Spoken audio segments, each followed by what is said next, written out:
নমস্কার, আমি কৃষ্ণা। আজ আমি শরীর সুস্থ করা, ঠান্ডা করা এবং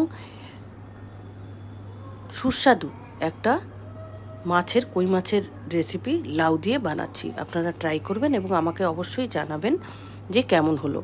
তো তার জন্য প্রথমেই কড়াইয়ে জিরে, তেজপাতা ফোড়ন দিয়ে লাউগুলো তুলনামূলকভাবে একটু বড় বড় করে কেটে কষিয়ে নেবেন।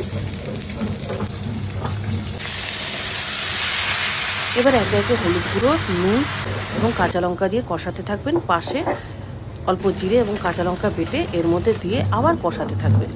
আরেকটা কড়াইয়ে মাছগুলো ধুয়ে লবণ হলুদ মেখে ভেজে তুলবেন।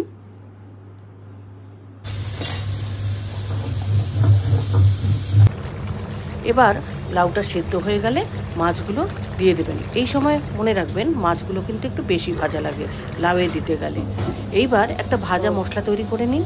গোটা ধনে, গোটা জিরে, রাঁধুনি আর অল্প মেথি একটু রোস্ট করে গুঁড়ো করে নিন এবং সব শেষে এই গুঁড়োটা দেবেন এবং নামানোর আগে ধনেপাতা কুচি আর যারা একটু ঝাল পছন্দ করেন তারা লঙ্কা কুচি বা লঙ্কা চিড়ে দিয়ে নামাবেন।